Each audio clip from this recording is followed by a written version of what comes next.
Long time ago, in a village called Bamire lived Oriyomi. Oriyomi is a beautiful young lady.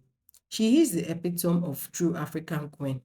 Unfortunately, Oriyomi comes from a humble background. Her father, Tijani, is a lazy man who sleeps all day. Her mother, on the other hand, won't stop having children. She does absolutely nothing around the house. Oriyomi, being the first child, worked tirelessly with her immediate younger brother, Dari, to feed the family. They worked 7 days a week. They took on different kinds of odd jobs like house cleaning, fetching water, and many others. Sometimes, Oriyomi wished she had never been born at all. No matter how hard she worked, her parents never appreciate her efforts. They complained about her not making enough money for the whole family. After having worked all days, Oriyomi will resume to cleaning and cooking at home before sleeping for just 4 hours. She hardly had enough food left to eat. However, she never complained. She believed one day her situation would change. One day, Oriyomi went to the market on an errand. A man called Olakunle saw her approaching a store.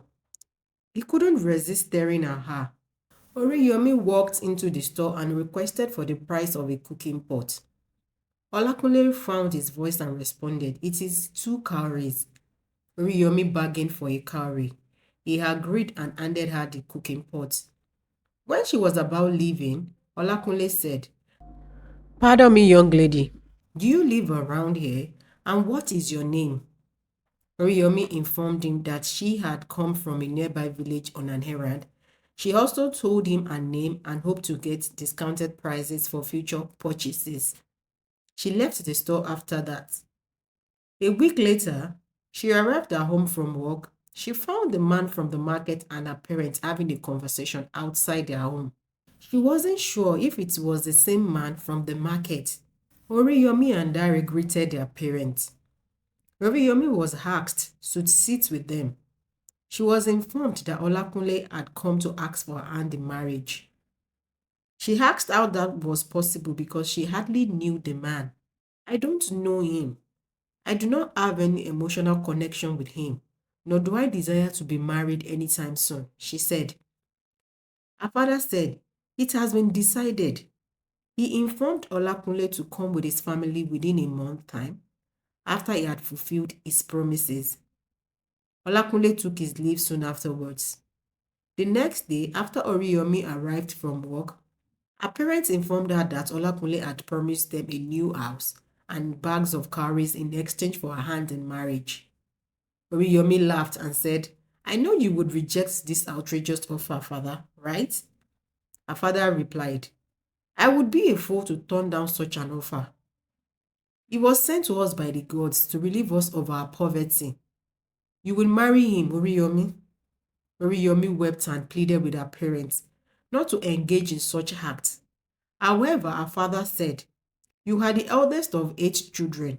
We live in a wretched house with little or no roof on our heads. We hardly even have enough food to eat. You have to do this for us and your siblings." Oriyomi held on to her mother. She pleaded, "Mother, please don't do this to me. I will do anything else. I will work harder every day. I will fast and eat just once a day. But please don't give me away to a stranger." Her mother pushed her hands off her and said, "Oriyomi, wipe your tears. This isn't the time to cry. We all make sacrifices for this family. This is yours to carry. The gentleman promised to give you a better life. We will also have a proper roof over our heads. Be strong, my child," Oriyomi said. "But why? Why is this my burden to carry? I never asked to be born. You said something about sacrifice. What have you ever sacrificed for me? It has always been the other way around. I've always been the one sacrificing myself for this family. I am still very young. Instead, you turned me into an adult from a young age, working and feeding my own parents. It is your job to protect and provide for me. Now, you are telling me off for a house." Before she could continue, her father landed a hot slap on her face. Her younger brother, Dari, jumped in and held his father's hand. He said, "Please don't do that again, father." She doesn't deserve that. Tijani said, "How dare you hold your father's hand? I may be poor, but you will show respect. You will respect me in my own house." Dare apologized to his father. He left the room with Oriyomi. Dare suggested they run away from home. However, Oriyomi was scared for her little sisters. She imagined what their parents would make them do if she ran away. She suggested if Dare continued working, their parents wouldn't bother her sisters. The next day, Oriyomi informed her parents about her decision to marry Olakunle. A month later, Oriyomi was married off. Olakunle fulfilled his promise to her parents.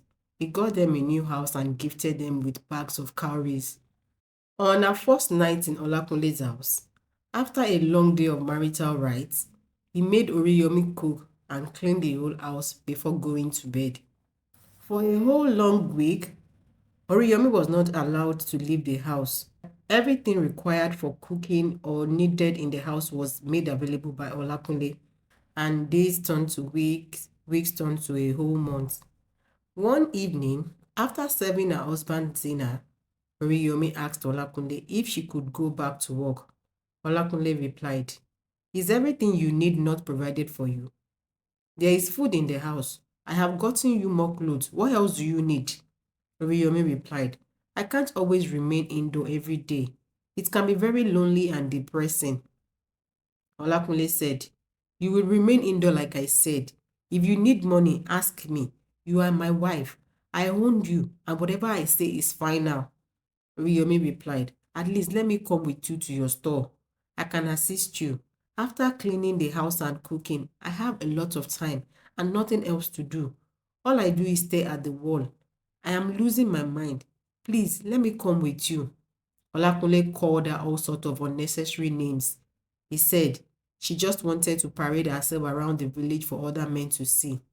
Oriyomi disagreed. She articulated how her siblings needed her because her parents weren't capable of taking care of them. She voiced her concern for their well-being. She requested if she could visit them or at least have them visit her. Olakunle disapproved. He said, "I am all you need now. I have paid more than a fair amount to buy you." Oriyomi restrained herself from losing her emotions. She blamed her parents for her present circumstance. Time went on. Oriyomi had become a ghost of herself. One day, she heard a knock at the door. She saw that it was her brother Dare. She felt all her trouble had vanished. She hugged him and inquired about her siblings.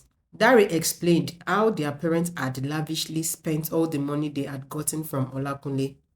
He further talked about how he had been pressured to make more money. Recently, their father, Tijani, had requested two of her younger sisters to start working too. Oriyomi was unhappy about this information. She felt her parents had disappointed her yet again. Dare asked about her marriage life and Oriyomi acted like everything was good. She went on about how amazing and supportive her husband had been towards her. After she had served Dare meals, they talked for hours. Later on, she gave him enough food and few cowries she had managed to get. Dare went back home. Later that evening, when Olakunle was heading back home, he was greeted by a neighbor. The neighbor informed him about a male visitor who had been in his house earlier in the day. When Olakunle arrived at the house, he yelled at Oriyomi about inviting one of her lovers to his home. She denied the allegation. She told him it was Dare, her younger brother, that had been in their home. Olakunle locked her up in a room. She was in that room for a whole week, with no food or water. He only gave her a bucket to use as a toilet. Oriyomi cried, "My parent has finished me. I am married to a monster." On the eighth day, he let her out and warned her never to disrespect and disobey him. Oriyomi apologized to him. He instructed her to take a bath, clean the room, and prepare his meals. While he was in the bathroom, Oriyomi took some cowries from his pocket. She continued to take out few cowries almost every other day. Some days, Olakunle would just pick on Oriyomi for no reason. He would say a lot of degrading things to her. Sometimes, he would even threaten to throw her out on the streets. Whenever she had a different opinion about something different from his, he would threaten to kill her and no one would miss her. After all, her parents are good for nothing bums who sold her. Oriyomi was always scared of Olakunle but never showed it. Whenever he yelled at her, she always pictured him as a monster trying to devour her. She avoided sharing her true thoughts. One evening, Olakunle and his friends were drinking palm wine. Oriyomi overheard him talk about how lucky he was to have married such a beautiful woman.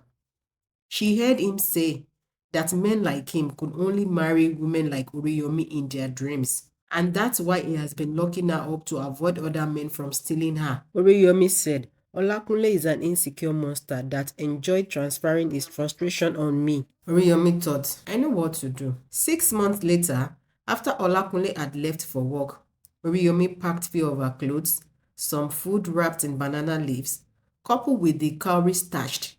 She left for her parents' house. She arrived a couple of hours later, confronted her parents about the treatment she had received for Olakunle. You sold me to a stranger. I was married to a monster who treated me like I was inhuman. She instructed her siblings to pack their stuff. Her parents tried to stop her. They begged her and tried to manipulate her to pity them. She refused to cave in. She said, the gods should not allow people like you to have children. You both are undeserving to be called parents. Oriyomi and her siblings traveled for weeks and finally settled in a faraway village. She was able to buy a house and started a business of her own. Oriyomi was able to cater for her siblings. Her business was successful. She opened more shops. Her sister worked for her. She also opened a big textile store for Dare. She taught her sisters about hard work and self-reliance. 4 years after, she found love with Tunji the gold merchant. They lived their life in blissful harmony.